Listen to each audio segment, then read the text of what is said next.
The story of Dennis Rader does not begin in the shadows. It begins beneath the warm light of suburban America, in Wichita, Kansas, a quiet city defined by trust and routine. Lawns were trimmed, doors were left unlocked, neighbors waved from across the street. It was the kind of place where people still believed that evil had a face, and that you could recognize it when you saw it.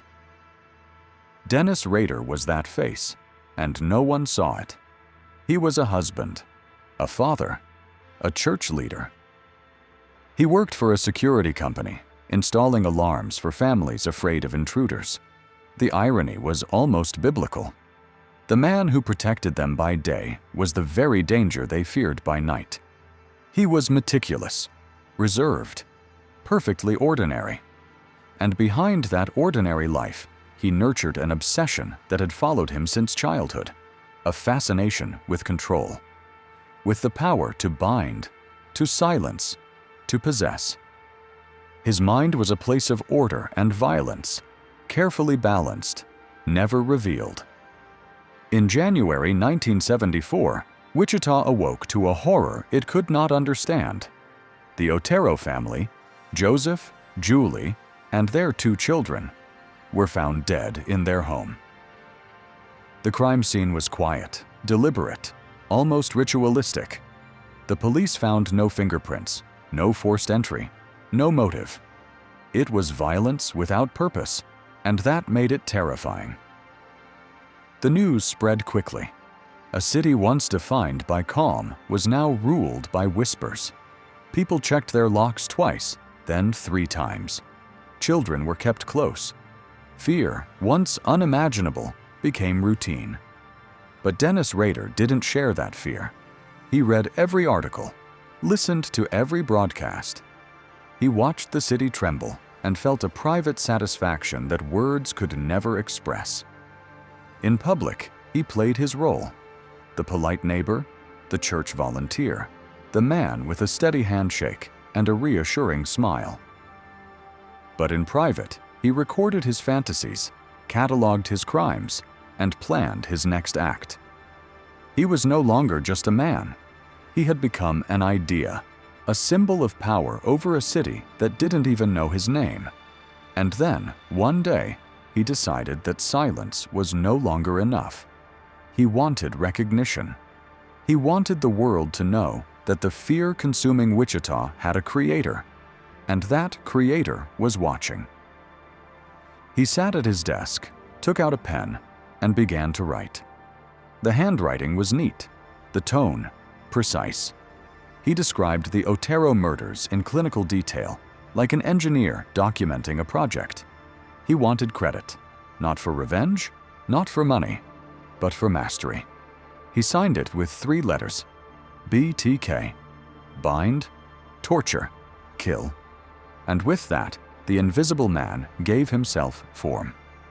The letters reached the police, then the newspapers, and finally the people.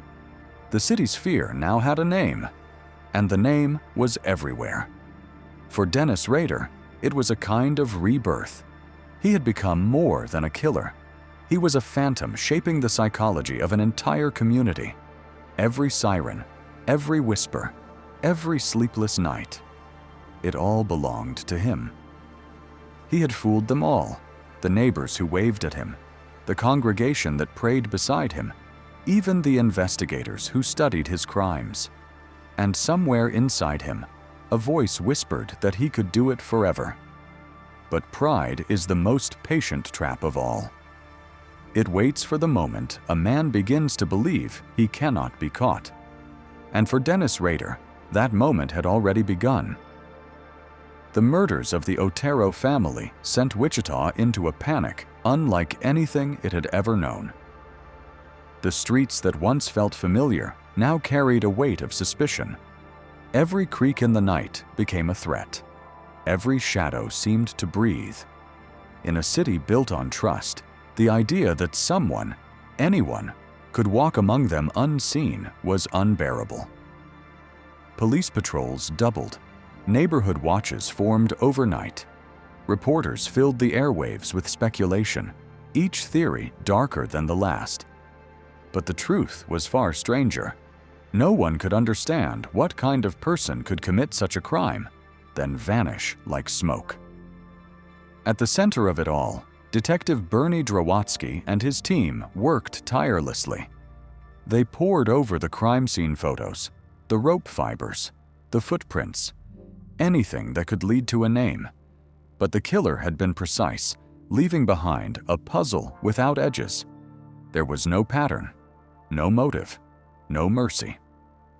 Meanwhile, Dennis Rader watched it all unfold with quiet satisfaction. He collected every newspaper clipping, every headline that mentioned the Oteros. To him, it was proof that his work had meaning, that he had become something more than ordinary. In his mind, the city's fear was his masterpiece, and every tear shed was a form of applause. Weeks turned into months. When another woman, Catherine Bright, was murdered in April of 1974, the panic reignited. The method was different, but the cruelty was familiar. She had fought back, and for that, Rader had punished her. Yet even in her final struggle, she had left something behind, a fragment of his control undone. Her brother had survived the attack, describing the killer as calm, methodical, and eerily polite. That detail haunted investigators. This was not a man driven by rage. He was deliberate, careful, a planner. And that made him far more dangerous. By the end of 1974, Wichita had changed. Hardware stores ran out of locks. Churches prayed for safety. Children were told never to answer the door alone. A new word entered the city's vocabulary: BTK. Rader had not only taken lives, he had taken innocence. And what the police did not yet know was that he was studying them too. Their press conferences, their interviews, their mistakes. Each move they made only fed his sense of superiority. But with every letter he sent, every message he crafted, Rader was also leaving a trail. One built not of fingerprints, but of pride. And pride, no matter how carefully hidden, always leaves a mark. For now, though, he remained untouchable, a ghost hiding in daylight, living a life that fooled even those who stood closest to him. In his church pew, he bowed his head and whispered prayers beside the very people who feared him most. And in those moments of silence, as the congregation sang, Dennis Rader smiled, knowing that the city's greatest terror was sitting quietly in their midst. For nearly a year after the first killings, silence became Wichita's uneasy companion. The police had no suspect, no solid leads, and no reason to believe the murderer would ever resurface. But Dennis Rader had grown restless. He wasn't killing for money or revenge. He was killing for identity, and identity demands recognition. It began with a single letter. In October 1974, a manila envelope was discovered inside a local library book. Inside was a handwritten confession, describing the Otero murders in intimate, forensic detail. The writer claimed responsibility for the crimes, using language so precise it left no doubt. This was the killer himself. He called himself BTK, an acronym for bind, torture, kill. The tone of the letter was clinical, almost professional. He described how he studied his victims, how he prepared his tools, how he controlled every breath, every scream. But there was something even more disturbing between the lines, a desperate hunger to be seen. He wrote, "How many do I have to kill before I get my name in the paper?" The police read the letter in silence. They had dealt with killers before, but never one who treated murder like authorship, a story he wanted the world to read. BTK wasn't just committing crimes, he was crafting a legacy. When the contents were leaked to the press, the name BTK spread like wildfire. Wichita, once a city of peace, became a city of fear. Yet Rader was delighted. The letters had given him what he craved most, an audience. He began to write more. Notes, poems, puzzles. He sent them to the media, to the police, to random citizens. Sometimes he enclosed souvenirs from his victims, proof of authenticity. To him, it was a game, a performance. Each word was a taunt, a reminder that he controlled the narrative. For investigators, it was a nightmare. Every time they went public, he adapted. Every time they grew quiet, he escalated. He watched their every move, learning from their frustration. He wasn't just playing with them, he was studying them. Behind closed doors, detectives debated what they were truly dealing with. Was BTK a single man, or part of something larger? His knowledge of crime scene protocol seemed too advanced, too deliberate. But they would soon learn. Dennis Rader didn't need an accomplice. He was his own institution of terror.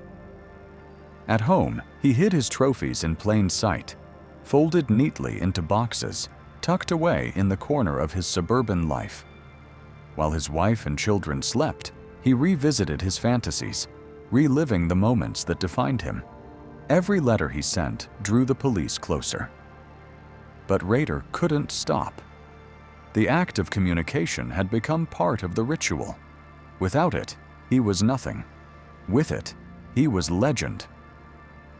And so, through ink and paper, he built his myth, unaware that the very words that made him famous would one day lead to his downfall. Then, as suddenly as he had appeared, BTK vanished. No letters, no phone calls, no more bodies. By the early 1980s, Wichita began to exhale, cautiously, uncertainly. Years had passed since the last confirmed BTK attack, and though the fear had never fully left, people began to rebuild their sense of safety. The killer who once haunted their dreams had dissolved into rumor, into myth. But for the detectives who had dedicated their lives to catching him, the silence was not relief. It was torment. They had no closure, no face, no motive. BTK had outsmarted them all, or so it seemed. The task force disbanded. The boxes of evidence were sealed and filed away. New officers joined the force, too young to remember the horror of the 1970s. Wichita moved on. Yet somewhere in that same quiet city, Dennis Rader was still there, mowing his lawn, attending church, volunteering as a scout leader. The mask of normalcy had become his greatest disguise. He had not stopped because of guilt or fear. He had simply evolved. He studied the headlines and watched as the world changed. New technologies, new methods of investigation, new killers making their way into the news cycle.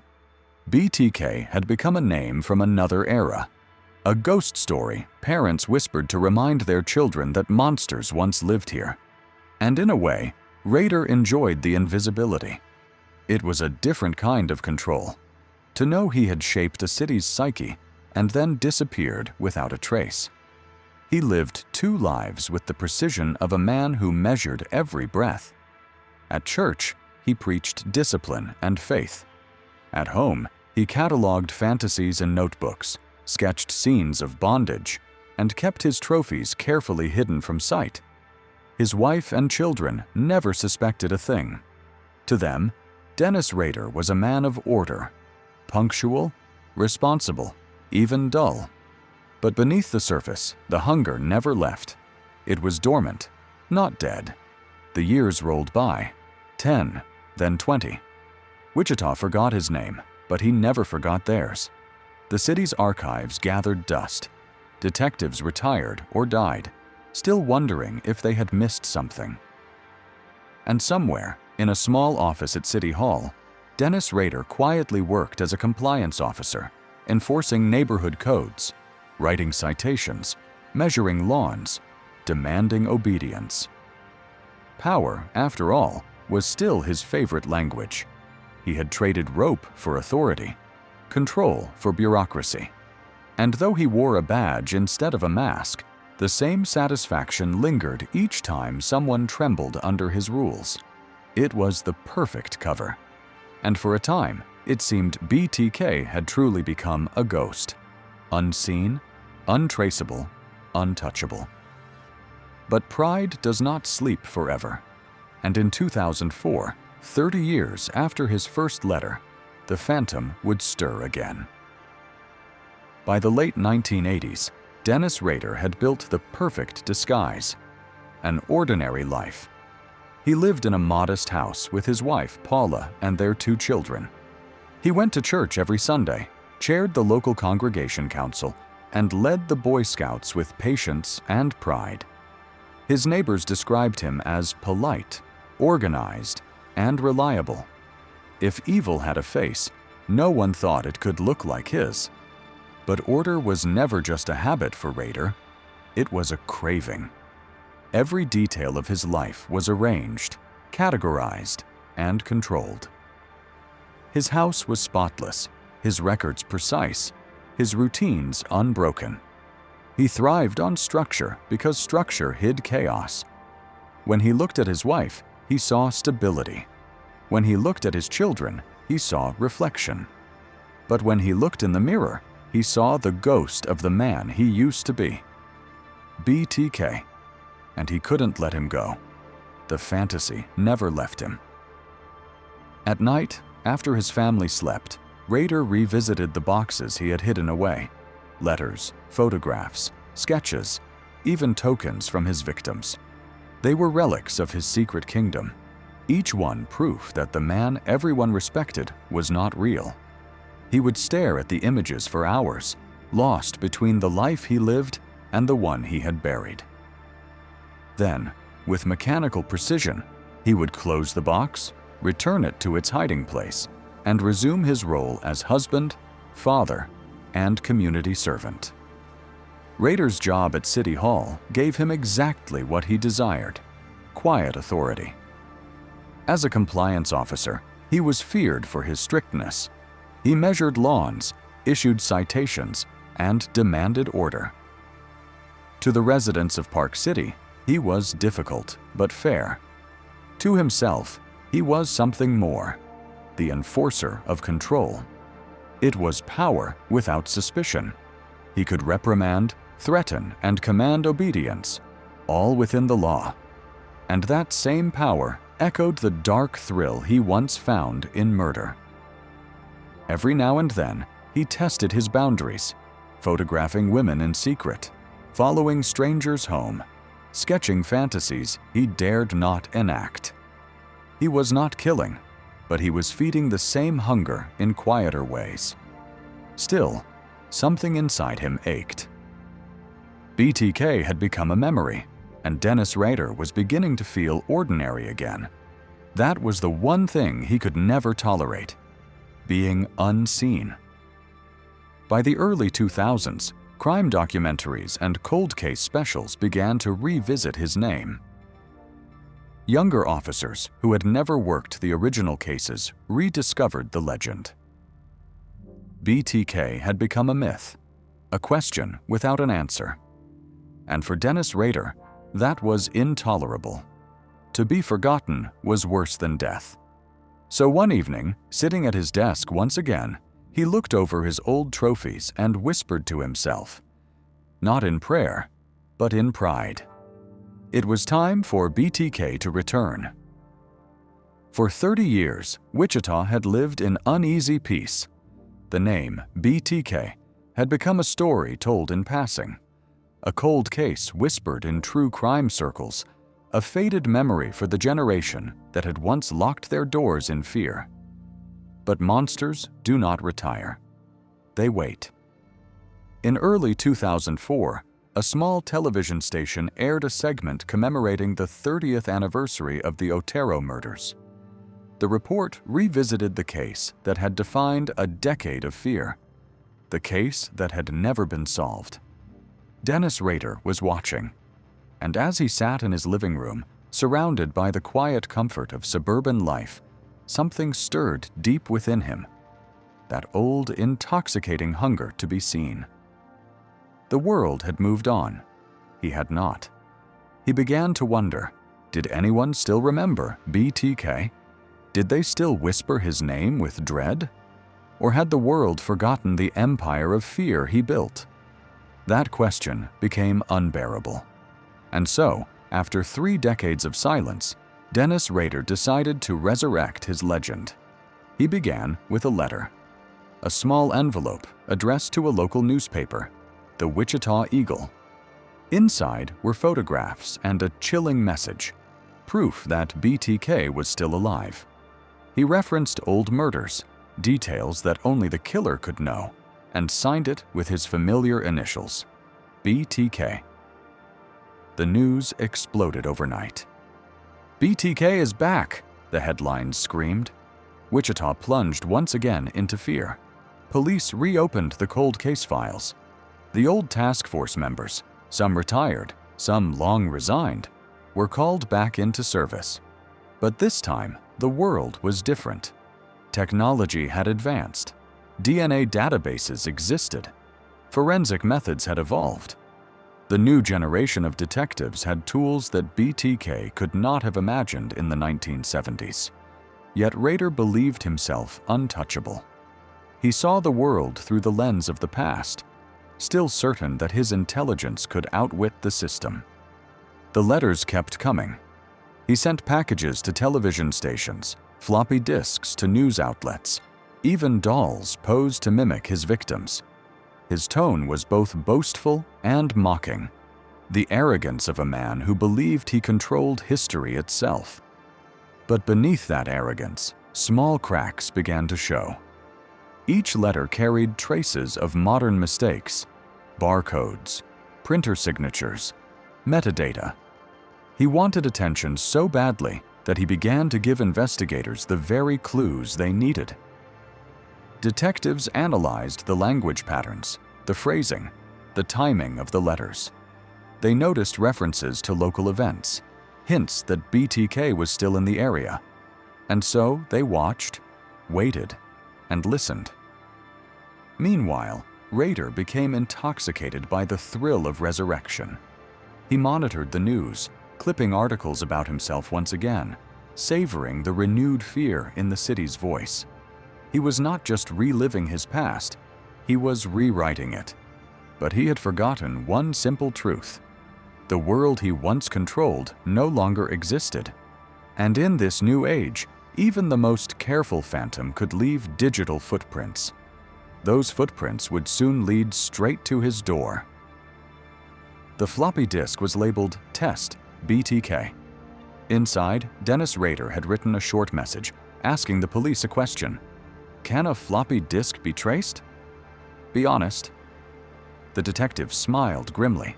They knew that arrogance had a smell, and BTK's was thick in the air.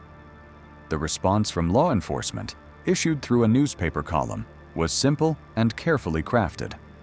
No, BTK. It cannot be traced. That was a lie.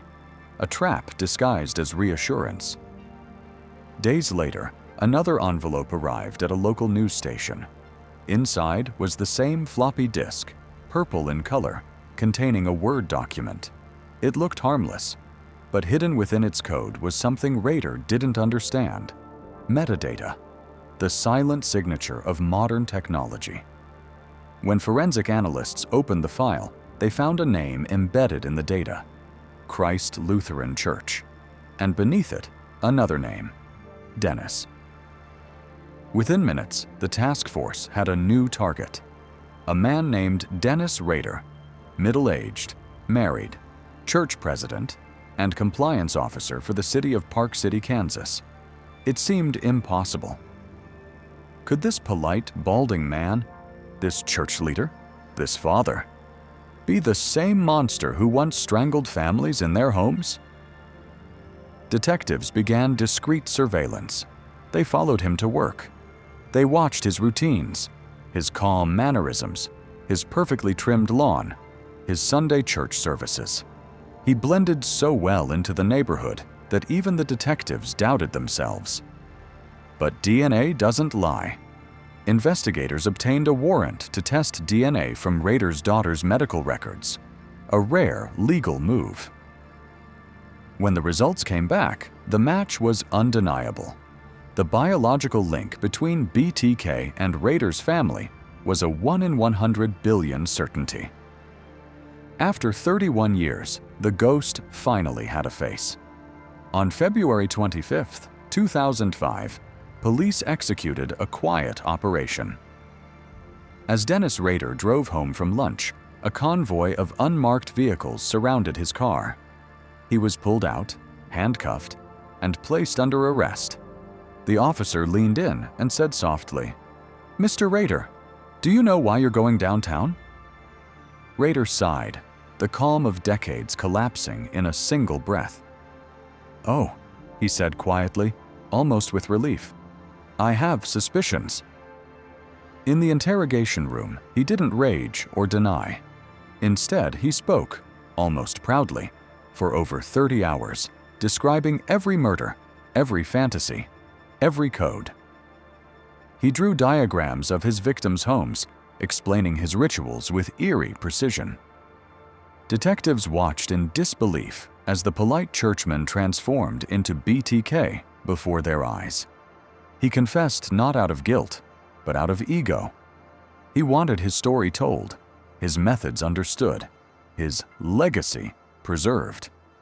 But history would not remember him as he wished, not as a mastermind, not as a phantom, but as a man undone by his own pride, betrayed by a purple floppy disk and a fatal question. When his confession ended, Rader looked up and asked the detectives, "How was I caught?" The lead investigator replied, "You told us, Dennis. You told us everything." Inside the Wichita Police Department's interview room, Dennis Rader sat comfortably, not like a man defeated, but like a man attending a meeting he had long postponed. The camera rolled. Detectives pressed record. And for the next 30 hours, the world of BTK unfolded straight from the killer's own mouth. He began calmly, almost cheerfully, introducing himself. Dennis Lynn Rader. Born March 9, 1945. You wanted BTK? Well, here I am. His tone was chillingly polite. He spoke in full sentences, organized, methodical, the same way he killed. He described how he stalked his victims for weeks, sometimes months. He called it projects. He studied their homes, their routines, their families. Then, one day, he would choose to initiate Phase 1. Phase 1 meant binding. Phase 2, torture. Phase 3, kill. BTK. Detectives were horrified by how emotionless he sounded. There was no remorse, no hesitation. He spoke of each murder as if describing a home repair job. He even recalled where he parked, which tools he brought, and how he disposed of evidence. But what shocked investigators most wasn't just the details. It was his calm detachment. He seemed to believe his killings were a form of art, a discipline. To Rader, BTK was not evil. It was a persona he had perfected. "I had two people in me," he explained. "There's Dennis, the family man, and there's BTK, the shadow. When BTK wanted something, Dennis couldn't stop him." He spoke about his double life with frightening clarity. At home, he was a devoted husband and father, a Cub Scout leader, and church president. At night, he was a hunter, driving through Wichita's quiet streets with a kit in his trunk. Rope, tape, gloves, and fantasies. Every so often, he smiled mid-sentence, as though reliving a memory he didn't regret. Detectives tried to stay composed, but one of them quietly left the room, unable to listen any longer. As the hours passed, Rader began to grow comfortable, almost friendly. He joked about the case, asked the detectives about their families, even requested coffee. When asked why he stopped killing after 1991, he answered casually, "Life got busy." My kids grew up. I had work, church. You know how it is. That line sent chills through every investigator in the room. A man could murder 10 people, then stop, simply because he got busy. His confession tapes later became infamous in criminal psychology. They weren't just a record of guilt. They were a window into the mind of a narcissistic killer who believed he was his own legend. Rader ended the session with an unnerving sense of pride. He looked into the camera and said, "Well, I guess that's it. You've got your story now." And he was right, but not in the way he imagined. The world would know BTK, not as a master of control, but as a man whose ego finally destroyed him. On June 27, 2005, the doors of the Sedgwick County Courthouse opened to a scene that felt more like a public reckoning than a trial. Reporters filled every seat. Cameras stood shoulder to shoulder. After 30 years of fear, Wichita was about to look its nightmare in the face. And there he was, Dennis Rader, dressed in a calm beige suit, glasses polished, posture perfect. He looked less like a killer and more like a retired accountant attending jury duty. But everyone in that room knew the truth. This was BTK, the man who had strangled 10 lives out of existence. When the judge asked for his plea, Rader stood up and said clearly, "Your Honor, I plead guilty." A collective gasp filled the courtroom. There would be no trial, no contest, no denial. He admitted everything, but what followed next was more haunting than any testimony the court had expected. Rader requested permission to describe each murder in detail. The judge agreed, and for nearly an hour, Dennis Rader walked the court through his killings as if reciting a shopping list. He spoke about the Otero family first, how he cut the phone line, how he tied them up, how they begged. He spoke of Nancy Fox, of Vicky Vegerla, of Marine Hedge, each name followed by the method, the process, the aftermath. There was no emotion in his voice, no visible guilt, only precision. "I strangled her with a nylon stocking," he said flatly. "Then I took a few Polaroids for my collection." In the gallery, survivors' families wept openly. Some left the room. Even the prosecutor's voice trembled when cross-examining him. Rader's calmness was unbearable. He referred to victims by initials: Project F, Project L. To him, they were objects in a story where he was the author. When his daughter Carrie saw the footage on television, she said, "That man may have my father's face, but he is not my father." The judge finally interrupted him. Enough was enough. The horror had been spoken, and it was more than anyone could bear. On August 18, 2005, Dennis Rader was sentenced to 10 consecutive life terms, one for each victim. Kansas had no death penalty at the time, but if it had, he would never have walked out alive. As the judge pronounced the sentence, Rader nodded slowly. He didn't cry. He didn't plead. He simply adjusted his glasses and whispered, "Yes, sir." Outside, the crowd erupted. Tears, relief, anger, applause. After 3 decades, justice had finally spoken. But the damage Rader caused could never be undone. Wichita would never be the same. Children who once feared the dark now feared the neighbor who waved too kindly. BTK was gone, but his shadow would remain. A reminder that evil doesn't always wear a mask. Sometimes it wears a smile and attends church on Sundays. Inside the walls of El Dorado Correctional Facility, the man once known as BTK wakes up at 5 a.m. every morning. He folds his sheets neatly, eats his breakfast slowly, writes letters to criminology students who study his crimes. For the first time in his life, Dennis Rader lives under control not his own. After decades of believing he was the hunter, He now lives as the caged one. No television interviews, no camera lenses, just silence, concrete, and time. To some, his imprisonment is justice. To others, it's not enough. But for psychologists, Rader remains a living case study, a perfect embodiment of the hidden predator, intelligent, organized, narcissistic, and disturbingly ordinary. They say he fooled the FBI for 20 years, but in truth, he fooled an entire city. He fooled his wife, his children, his church, his community, and perhaps most of all, himself. Rader once called himself a monster with two faces. One face was the family man, husband, father, scout leader. The other, the thing that haunted Wichita. But both faces shared one truth. He wanted to be remembered. That was his fatal flaw. It was not guilt that brought BTK down. It was ego.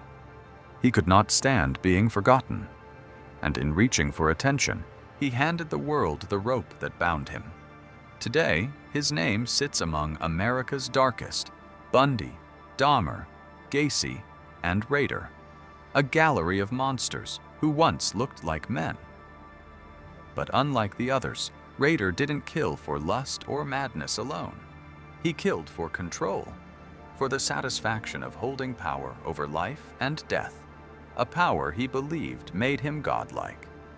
Yet in the end, all that power crumbled in a single moment of pride. A floppy disk mailed to a newspaper labeled BTK. It was the digital fingerprint of arrogance, and it ended his reign. Outside his prison cell, the world moved on. New generations grew up never knowing the fear that once stalked Wichita's streets. But the survivors, the families of the Oteros, the Foxes, the Wegerless, they never forgot. For them, the name BTK still echoes like a wound that never fully heals. And so, as Rader sits alone in his small cell, writing about his crimes, he remains what he always wanted to be: remembered. But not as he hoped. Not as the perfect killer. Not as the ghost who fooled the FBI, but as the proof that evil can wear ordinary skin and hide in plain sight for 20 years. When history speaks of him now, it is not with awe, but with warning. Because Dennis Rader did not just bind, torture, and kill his victims. He bound a city in fear, tortured the truth for decades, and killed the illusion that evil is easy to recognize.